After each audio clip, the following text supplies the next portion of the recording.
Panganjali. Om Swastiastu. Berdirinya kami di sini akan mempresentasikan materi terkait daur biogeokimia. Sebelum dari itu, izinkan kami memperkenalkan diri terlebih dahulu. Perkenalkan, nama saya Nilohayan Dia Pernyandari, nomor absen 26. Perkenalkan, nama saya Naung Bunga Dwi Pradjani, nomor absen 2. Perkenalkan, nama saya Inita Apriani, nomor absen 6. Perkenalkan, nama saya Nyoman Deswita, nomor absen 31. Perkenalkan, nama saya Ibnu Bagus Aradistania, nomor absen 16. Perkenalkan, nama saya Nikada Ayu Marjaya Putri Taningsih, nomor absen 22. Adapun materi yang akan kami bahas dalam presentasi kali ini yaitu definisi daur biogeokimia, fungsi daur biogeokimia, jenis-jenis daur biogeokimia, daur nitrogen, daur sulfur, daur air, daur fosfor, daur oksigen, dan karbon dioksida. Yang pertama, apa itu daur biogeokimia? Siklus unsur atau senyawa kimia yang berlangsung terus-menerus yang berasal dari komponen abiotik menuju ke komponen biotik dan kembali lagi ke komponen abiotik dengan medium penyaluran berupa organisme dan dibantu oleh reaksi-reaksi kimia dalam lingkungan abiotik.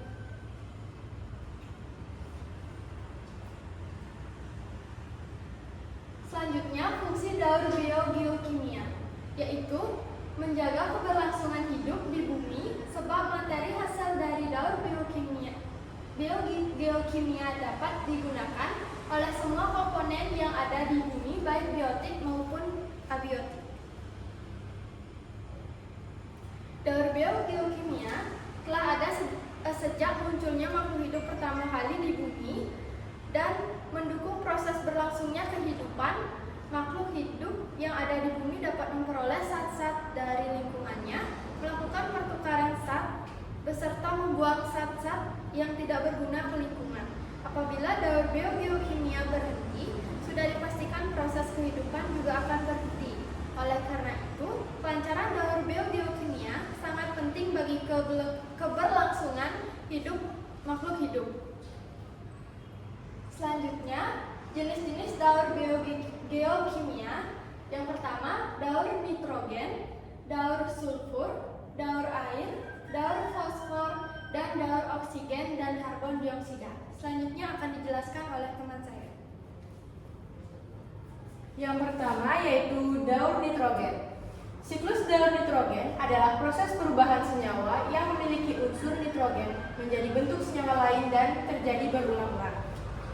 Nah, yang pertama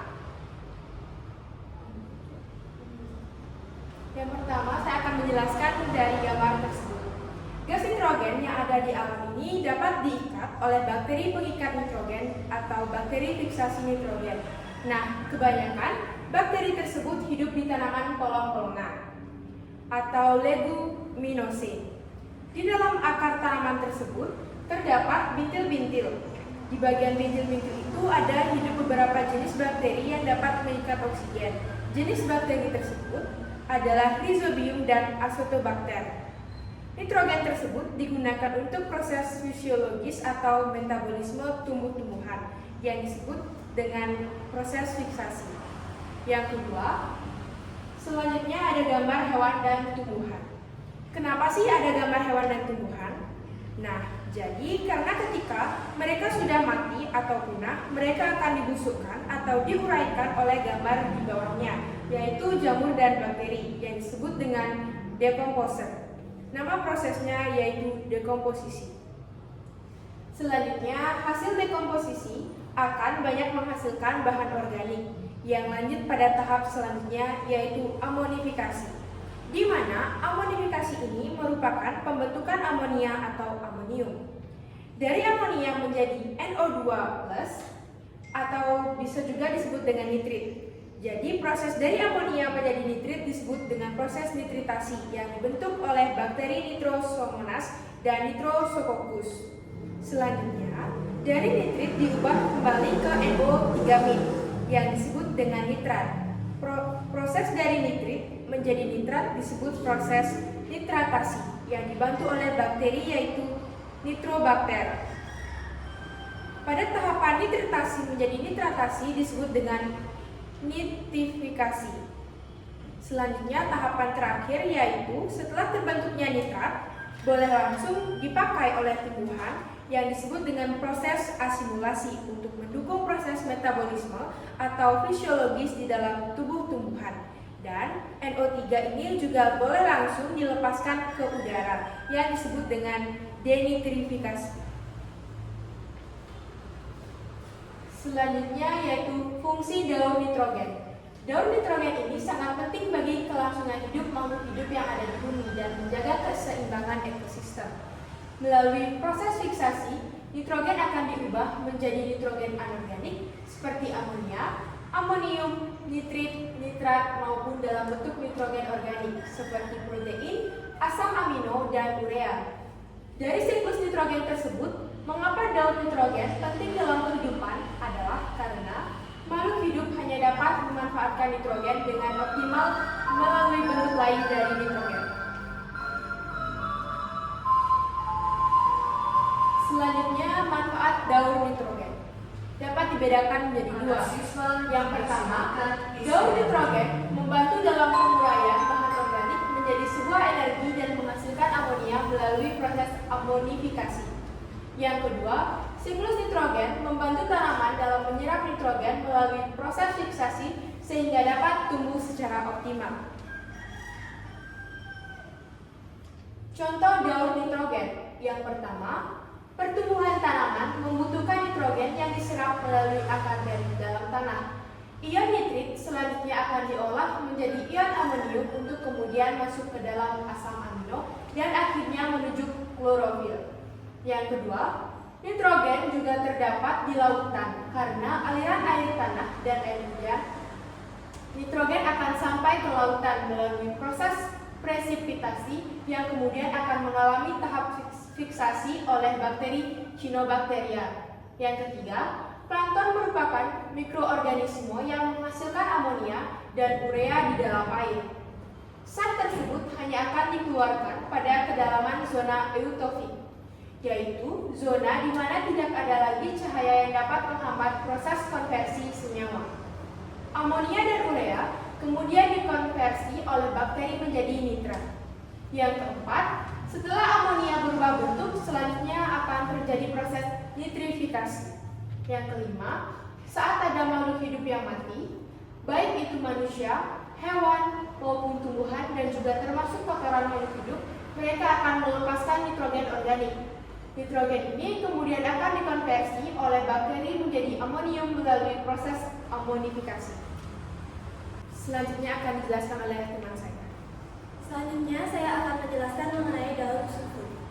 Pengertian, daun sulfur adalah rangkaian perpindahan dan peredaran zat kimia yang mengandung unsur belerang dan terjadi di lingkungan alam.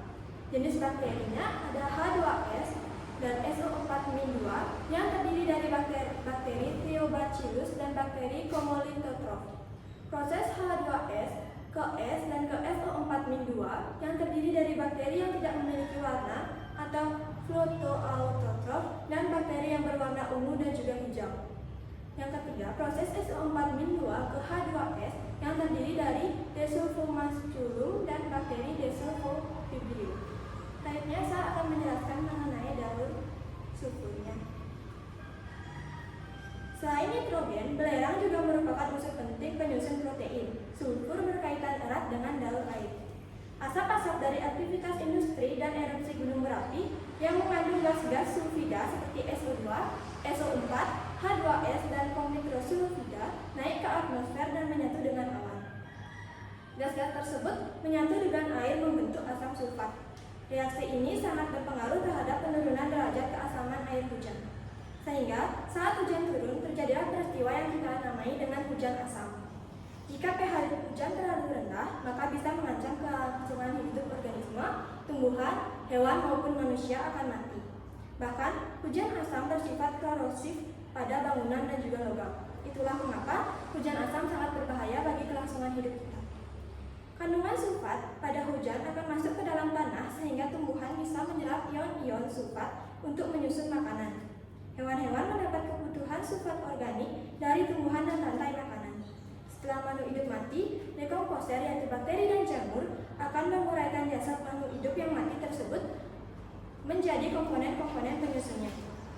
Mengubah senyawa sulfat organik menjadi sulfat organik dan mengembalikannya lagi ke tanah. Penguraian ini terjadi secara aerob, sehingga terbentuklah sulfat SO4 yang dapat diserap kembali oleh tumbuhan. Namun, jika berlangsung secara anaerob yang menghasilkan H2S, maka akan terbentuk asam sulfida yang beracun. Jasad mati makhluk hidup tertimbun dan menjadi bahan bakar fosil yang pada akhirnya dijadikan sumber energi pabrik dan industri. Sejumlah sulfat di dalam tanah mengalami proses desulfurikasi pada bakteri sulfur. Desulfurikasi mampu mengubah sulfat menjadi asam sulfida dan belerang atau H2S dan S. Biasanya, proses tersebut terjadi di tempat-tempat ekstrim dan kurangnya oksigen. Fungsi dan manfaat dari daun sulfur. Yang pertama, dapat membantu pembentukan butir hijau dan daun sehingga daun menjadi lebih hijau. Yang kedua, meningkatkan kandungan protein dan vitamin tanaman. Yang ketiga, menambah jumlah anakan produksi pada tanaman padi. Yang keempat, berperan dalam proses pembentukan zat gula. Ada pula dampak dari daun sulfur, yaitu yang pertama, dampak positif. Sulfur atau belerang dapat dimanfaatkan dalam skala industri untuk membuat kertas sulfit, pupuk, fungisida, sterilisasi alat pengasapan, serta memutihkan buah kering dan menjadi insulator yang baik. Sedangkan dampak negatifnya yaitu menimbulkan dampak buruk bagi lingkungan, terutama dalam hal pencemaran udara yang akan merusak atmosfer bumi. Selanjutnya akan dijelaskan oleh teman saya. Di sini saya akan menjelaskan tentang daur air. Daur air dikenal juga dengan istilah siklus hidrologi, yang artinya sirkulasi air dari atmosfer menuju bumi lalu kembali ke atmosfer. Di sini saya akan menjelaskan tentang proses terjadinya hujan atau siklus air. Di sini siklus air ada 3 tahapan utama, yaitu penguapan adalah proses perubahan wujud ke wujud, di mana proses ini perubahan wujud dari gas ke cair. Yang kedua ada pembentukan awan, dan yang terakhir adalah terjadinya hujan. Di sini yang pertama adalah air laut, sungai dan danau menguap karena terkena panas matahari. Pada proses ini disebut dengan proses evaporasi. Tumbuhan juga mengeluarkan uap air ke udara akibat panas matahari. Awalnya tanaman akan menyerap air melalui akar-akar. Setelah itu tanaman akan memompa air naik ke tanah. Pada proses ini disebut dengan proses transpirasi. Selanjutnya, uap air di permukaan bumi akan naik ke udara dan membentuk awan. Kumpulan uap air tersebut akan mengalami pembunuhan membentuk titik-titik air. Pada proses ini disebut dengan proses kondensasi. Lalu, angin akan membawa awan ke dataran atau daratan tinggi. Selanjutnya, titik-titik air di awan akan turun menjadi hujan. Pada proses ini disebut dengan proses presipitasi. Lalu, air akan mengalir ke dataran dan merasap ke dalam tanah. Pada proses terakhir ini disebut dengan infiltrasi. Dan pada proses ini akan menciptakan suatu siklus yang berlangsung secara terus-menerus. Macam-macam siklus air di sini ada 3, yaitu siklus pendek atau siklus kecil, siklus air sedang, dan siklus panjang atau siklus besar. Yang pertama ada siklus pendek atau kecil. Siklus air pendek adalah siklus yang diawali dengan penguapan air laut ke atmosfer. Di sini siklus air laut menguap menjadi uap gas karena panas matahari, lalu terjadi kondensasi dan pembentukan awan, dan yang terakhir yaitu turun hujan di permukaan laut. Yang kedua ada siklus air sedang. Siklus air sedang adalah siklus yang terjadi karena air laut menguap. Di sini air laut akan menguap menjadi uap gas karena panas matahari. Yang kedua terjadi evaporasi. Yang ketiga uap bergerak oleh tiupan angin ke darat. Yang keempat pembentukan awan. Yang kelima turun hujan di permukaan dataran. Dan yang terakhir air mengalir di sungai menuju laut kembali. Dan yang terakhir adalah siklus panjang atau besar. Dalam siklus ini terjadi proses evaporasi dan kondensasi air laut lalu membentuk awan. Air laut menguap menjadi uap gas karena panas matahari. Yang kedua, uap air mengalami sublimasi. Yang ketiga, pembentukan awan yang mengandung kristal es. Yang keempat, awan bergerak oleh tiupan angin ke darat. Yang kelima, pembentukan awan. Yang keenam, turun salju. Yang ketujuh, pembentukan glacier. Yang kedelapan, glacier mencari pembentukan aliran sungai. Dan yang terakhir, air mengalir di sungai menuju darat dan kemudian kembali ke laut.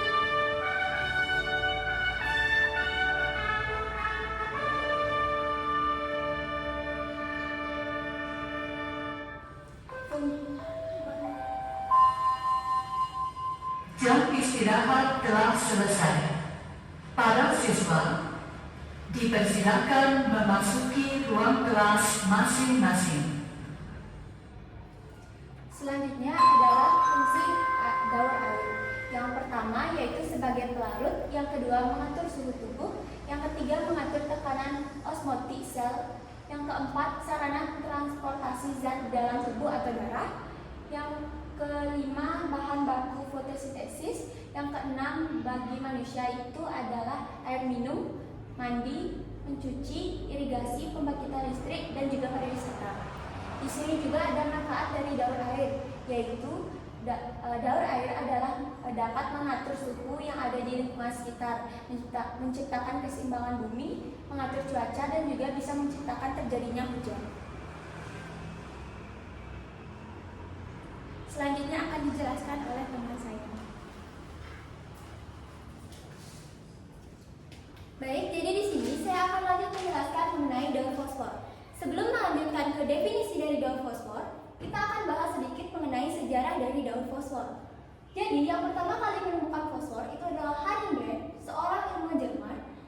Kemudian, pada tahun 1669 Masehi, seorang ilmuwan asal Prancis telah melaksanakan percobaan tentang fosfor. Pada saat tersebut, fosfor ditemukan dengan cara melakukan penyulingan dengan metode penguapan pada air urin. Nah, setelah melakukan percobaan sebanyak kurang lebih 50 kali, Hanning Brand akhirnya dia berhasil menemukan fosfor. Kemudian, senyawa fosfor yang beliau temukan diberi nama dengan bahasa Latin yang memiliki arti mempunyai cahaya atau membawa keterangan, yaitu phosphorus. Baik, selanjutnya definisi dari daun fosfor itu sendiri adalah salah satu bagian dari siklus biogeokimia yang mengalir dari komponen abiotik ke biotik, kemudian dia akan kembali lagi kepada komponen abiotik. Daun fosfor juga dapat diartikan sebagai proses sirkulasi di dalam lingkungan biologi dan juga geologi. Fosfor ini adalah unsur penting dalam semua makhluk hidup. Mengapa? Karena fosfor ini merupakan komponen utama dari molekul seperti DNA, RNA, dan juga ATP. Selanjutnya, saya akan menjelaskan mengenai skema siklus fosfor. Jadi, skema daun fosfor ini melibatkan beberapa tahap utama. Yang pertama itu adalah fosfor pengikat. Jadi, fosfor itu awalnya membeku oleh batuan fosfat di kerak bumi dan kemudian itu akan terlepas ke dalam tanah dan juga udara melalui pelapukan batuan. Yang kedua itu adalah penyerapan oleh tanaman. Jadi, fosfor dalam bentuk ion fosfat itu dia akan diambil oleh akar tanaman dari dalam tanah, kemudian itu akan digunakan untuk proses pertumbuhan dan juga metabolisme. Yang ketiga itu adalah konsumsi oleh hewan.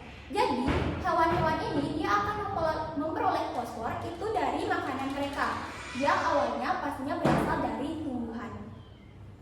Proses yang keempat itu adalah kematian dan juga dekomposisi. Jadi, makhluk hidup atau hewan-hewan yang telah mati ini, bakteri dan juga jamur, dia akan mendekomposisikan jasadnya dan melepaskan fosfor ini kembali ke dalam tanah. Siklus selanjutnya itu adalah fosfor ini dia akan kembali ke lingkungan air. Jadi, fosfor yang dilepaskan dari makhluk hidup dan juga sisa-sisa organik dia akan masuk ke dalam lingkungan air. Siklus selanjutnya itu adalah endapan fosfor, di mana fosfor yang telah masuk ke lingkungan air dia akan membentuk suatu endapan di dasar sungai ataupun di dasar laut. Siklus yang selanjutnya itu adalah siklus sedimentasi, di mana siklus ini itu merupakan endapan fosfor dia akan mengalami yang namanya sedimentasi dan dia akan terkubur di bawah lapisan tanah dan juga batuan. Siklus yang terakhir itu adalah tekanan dan juga pemanasan, yang dimana endapan fosfor dia akan mengalami tekanan dan juga pemanasan yang bertahap selama jutaan tahun, kemudian membentuk batuan fosfat yang baru. Dengan demikian, fosfor dia akan terus berputar melalui lingkungan biologi dan juga geologi dalam sebuah daur fosfor yang berkelanjutan. Selanjutnya, di sini juga ada manfaat dari daur fosfor dan dampak aktivitas manusia pada siklus fosfor itu sendiri. Untuk manfaatnya, daur fosfor ini dapat membantu proses dalam tubuh seperti metabolisme karbohidrat, lemak, dan juga asam nukleat. Untuk sel-sel, protoplasma dan jaringan tulang serta saraf. Kemudian untuk pembuatan pupuk, bahan peledak, pasta gigi, kembang api, deterjen, korek api, dan juga pestisida. Dampak aktivitas manusia pada siklus fosfor, misalnya penggunaan pupuk fosfor untuk meningkatkan tingkat fosfor dalam tanah. Kalau terlalu sering menggunakan pupuk, dia akan mengurangi kesuburan dalam tanah dan juga ini akan berbahaya bagi organisme yang ada di dalam tanah itu sendiri. Selanjutnya akan dijelaskan oleh teman saya. Selanjutnya saya akan menjelaskan tentang daur karbon dan oksigen. Pengertian daur karbon dan oksigen adalah siklus perubahan senyawa berbasis karbon dan oksigen dari suatu bentuk ke bentuk lainnya. Manfaat dari daur karbon dan oksigen adalah menyediakan dan menyeimbangkan komposisi karbon dan oksigen di udara. Selanjutnya saya akan menjelaskan tentang daur karbon dan oksigen.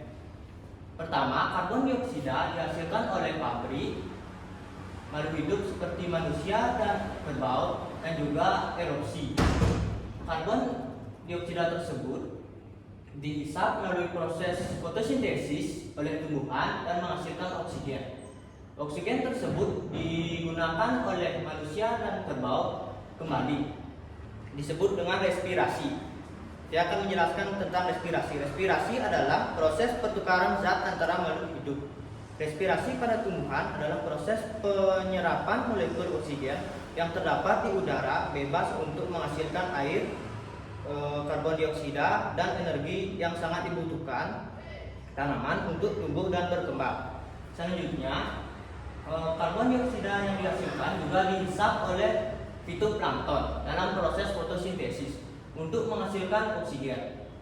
Fitoplankton tersebut dimakan oleh zooplankton dan kemudian dimakan lagi oleh ikan paus, yang kemudian ikan paus tersebut mati dan kelama-lamaan akan menjadi sebuah fosil.